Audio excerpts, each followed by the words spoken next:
we were developing food brands, drink brands. So one of them was an energy drink brand, and the brand in particular, called Bullet, actually became a market leader. You're always looking ahead and saying, how can I build something which prevents me falling back? If you lose any money on anything that's ours that we sell to you, we will always underwrite that loss. So your partners are guaranteed success, basically? Absolutely. You're never going to lose money with us.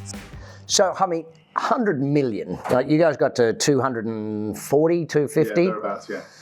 So in building a business like that, when you started in the business, 10, 11 million, what do you think is the distinction between tens of millions and hundreds of millions, or what are some of the distinctions? Well, there are a series of stages along the way. So to go from a 10 million, which is already a substantial business in its own right, for us it was formalizing certain processes. And I think that's key all the way through the journey, that the processes that apply for a 10 million business is not the same as something for a 250 million business necessarily. So for us, that was the first thing. How do you get all the systems and processes running appropriately for that and maybe the next stage up? Yeah, so you're building ahead of the game almost. Always, always. You're always looking ahead and saying, how can I build something which prevents me falling back? Yeah. So if I can get those necessary safety stop measures in place, I know I won't drop again, but I can keep on building on that. I've never heard anyone put that straight that way, that it saves me from dropping back as well. Yeah. So that was your thinking along the whole way? Yeah, because you could see the mistakes that could happen if something went wrong. If you had a truck, I mean, we were in the food business and we were trucking product or shipping product. So what would happen where something could go wrong? A delivery comes in or doesn't come in because you haven't got a proper measure for how it comes in, or do 5 turn up at once and you don't have the capacity to take them in. Yeah. So it's simple. It sound like simple situations, but they always do, unless you don't have them. Yeah. They're simple until they go wrong. Exactly. People-wise, what did you notice as you grew from the tens to the hundreds? What was the distinction for you in the human capital of the business? It was a set of values that remained consistent throughout the journey. So we are a family business, and it was that family ethos all the way through, that you treat all your people as your own, and you take them through both the good times and the bad.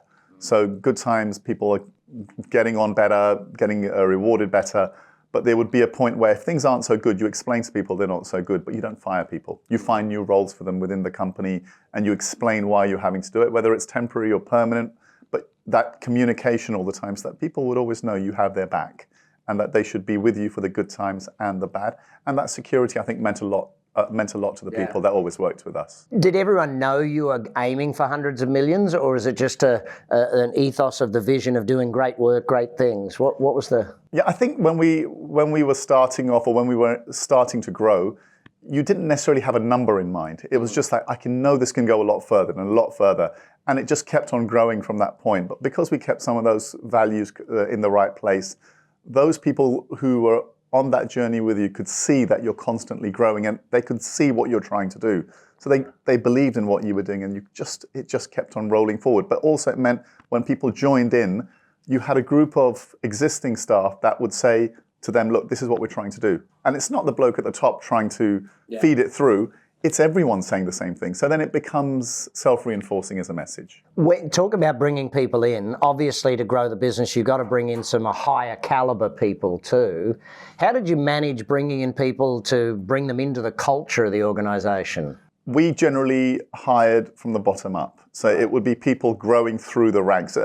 Because it was an 11 million revenue business to start with, it was always going to be people at a more junior level coming in, entry level, and then learning the ropes as they went through and then becoming more senior.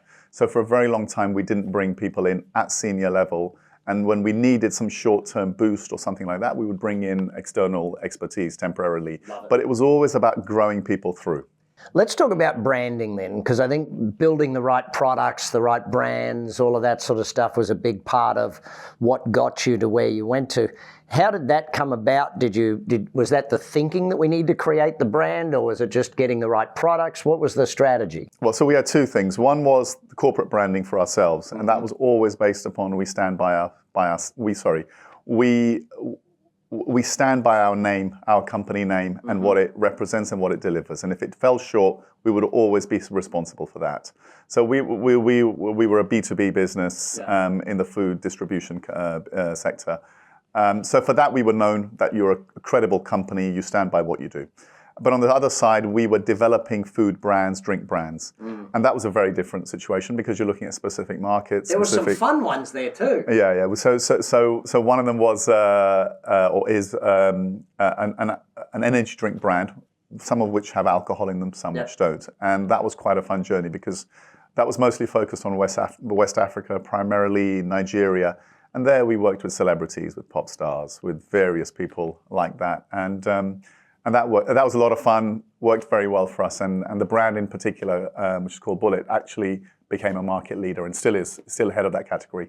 Yeah. Like when you look at building that brand, you talked about the celebrity endorsement, that sort of thing.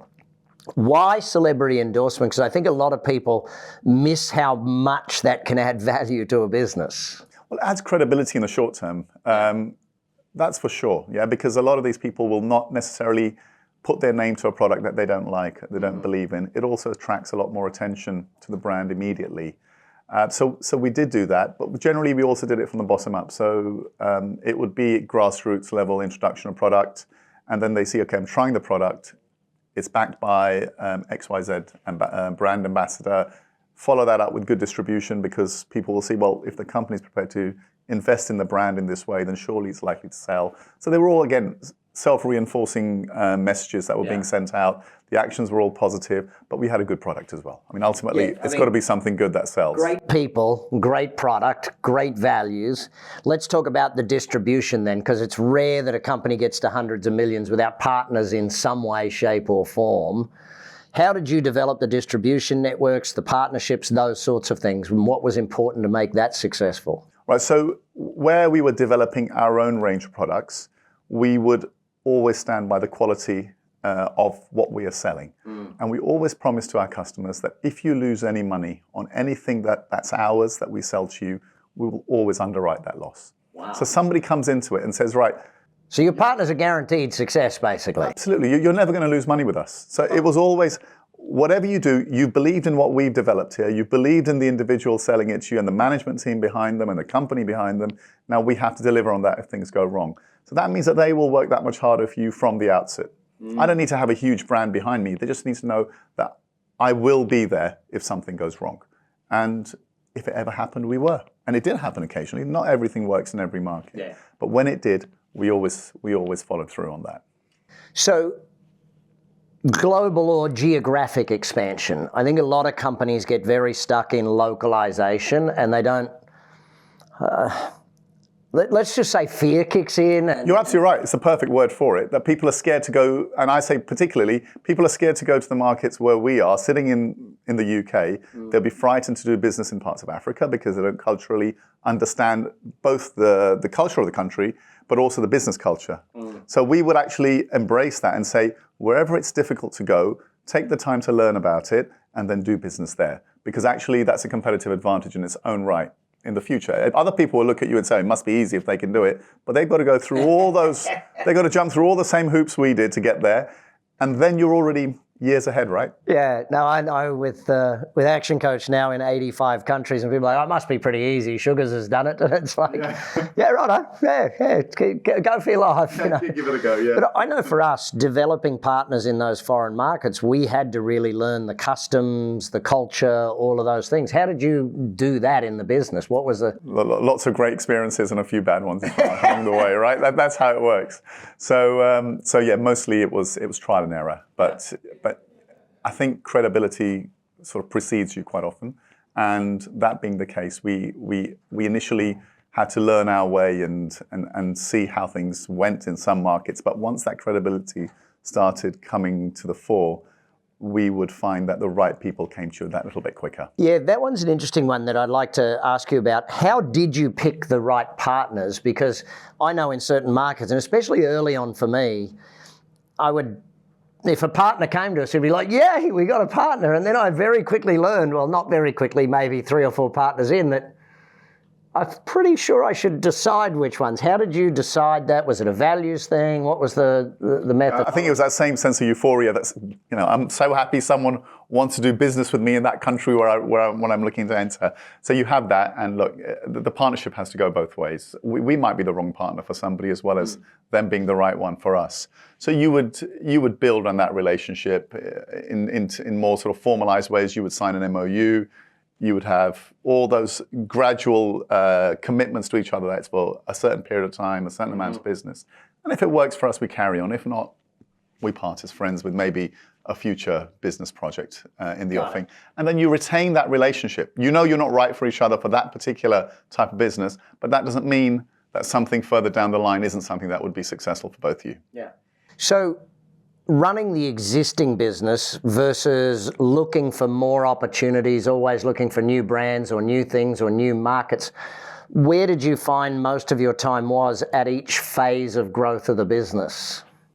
Well, therein lies the right balance, right? So you start in a very operational role. You're not looking forward so much. You're looking to just make sure everything is steady and sound and running well. And then you start finding one opportunity, a second opportunity, and bring that into the company, reinforce that with your team, or hire the right people to bring in and gradually reinforce the entire team. And then it becomes a more strategic role later on.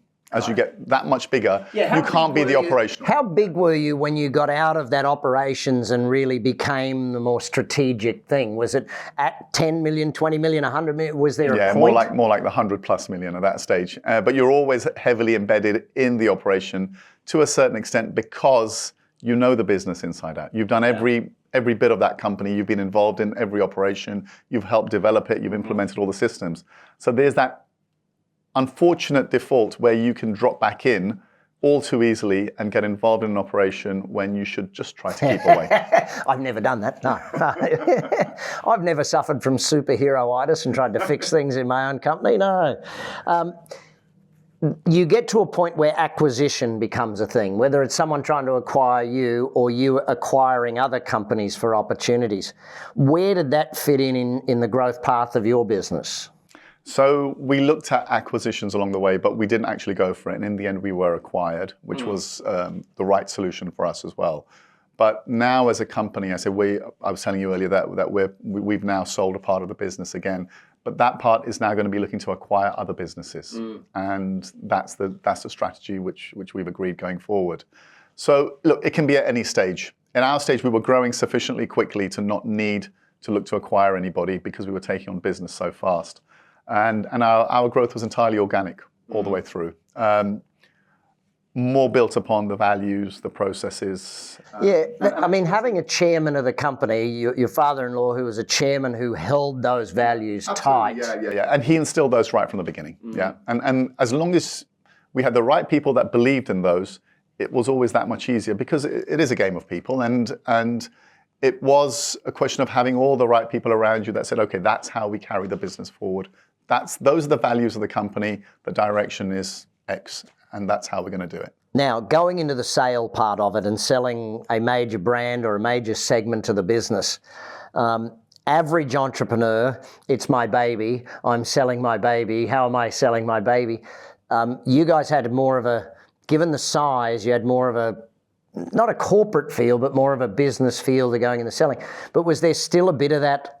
Am I doing the right thing by selling? Is it the right time? How did you get through that phase? I think you just realize that there are some parts of a business that you can only take so far. So in this particular matter, when we sold the Bullet brand, it should be owned by a company in its local market, in its most dominant market, which is Nigeria. They will be able to do justice to that brand, and we probably have taken it as far as we can. Yeah. And that it's almost like a grudging sense of, you know what, we can't do any more sitting in London as a full-time management team here. It really should be domiciled eventually out of that country. Yeah, I think it's a strong entrepreneur that at some point can recognize I've gone as far as I can. But that's not just selling a program or selling a product. It's also, your father-in-law was an amazing example of being like him stepping back and handing it over. Like that's a good example for you, I guess, of learning that it's time to step back and let someone else. And you have to understand the potential of what you have and say, okay, let's say, just repeating myself, that it was like we saw that was as much as we could do with it, but there's plenty more that we've developed along the way that probably we haven't had enough time to dedicate to those. So now we'll look at those as well. Yeah, that balancing act of, okay, we've sold that big one, it was great, now we can focus on these other 3 or 4 type thing and build them to sale and build the next one to sale and that sort of thing. Do you think that became a part of the strategy, build to sell, or do you think it's just build and if someone comes along, then maybe? Sorry, I'm saying it very emphatically, no, it was never part of the strategy. It was never a consideration for many, many years that this was something we'd ever do, but it just became the right thing for us. And that's part of the point of management, right? You remain pragmatic at all times and you realize that I'm struggling to go any further with this. It needs to be handled differently now. And I think the business world you see that everywhere. Yeah, I think that sometimes people do make a mistake of just trying to build to sell, and you're not thinking as long term as what your business is. And so I want to finish with that idea. Family business allows you to think a lot more long term than other businesses do in some ways, but it's also got to be more short-term in some ways. How did you balance the family business aspect of it with the business aspect of it? I think it was, again, what you just said, achieving the balance, what we thought was the right one, that you look at monthly numbers, you look at quarterly numbers, you even look at annual numbers, and you just say, honest to yourself and not trying to cover yourself because there's a shareholder breathing down your neck and say, that was a good year, that was a bad year, we could have done that better, or that was an exceptional situation. And when you have all of those considerations and you look at them for your own perspective, not for anybody else, then it's a lot easier to make the right longer term decisions. And it's that self-honesty, not just saying I could have done this better, and genuinely knowing you could have, and not saying, oh, there were excuses. Not even that. Just, I know this could have been done better. It should have been done this way. Or the world moved against me. COVID came, whatever it could be. Nothing we could do about it. And if it did badly in that year, so be it. But we know next year it's not going to be the case. Yeah. What would your final piece of advice be to someone that's, I think I can go to hundreds of millions. I'm not sure I can, but I think I can. What's your final thoughts for someone in that situation? Very difficult question in some respects. But look, I've learned over the years that retaining focus, keeping a right balance in terms of all the people around you, your family, your stakeholders, and particularly your family, they can be your greatest asset if you create the right balance. And if you focus on the right element of your work, what makes the most money, where the greatest potential is, then there is very little stopping you. Thanks for joining me on the $100 Million Podcast. If you've got value from today's episode, make sure you've subscribed and share this with all of your friends. Never miss a strategy that could change your business and your life. And remember, the fastest way to scale is to learn from those who've done it. That's what this show is all about. See you on the next episode.